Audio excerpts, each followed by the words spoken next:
Music directing Megan Thee Stallion. You do week 1, Sunday night, Coachella. Tuesday morning, you fly to Saudi Arabia. You do rehearsal with J-Lo for a one-off. Tonight is Saturday. Yeah. You're gonna play with J-Lo tonight at the Saudi Arabian Grand Prix, F1. Yep. Tomorrow, Sunday, you are flying back, and because of the time difference, you catch it, and you got Megan Thee Stallion weekend 2 at Coachella. 8 o'clock.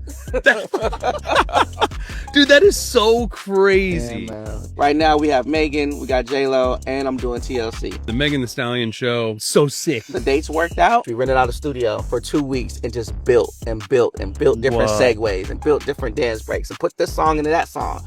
And we built it all the way out. Then we rehearsed for 3 weeks with the dancers and video. Then we did a week and a half of production rehearsal. We started working the end of February and we literally haven't stopped. I think we stopped Thursday. Wow. I'm busy. Yeah, you're busy.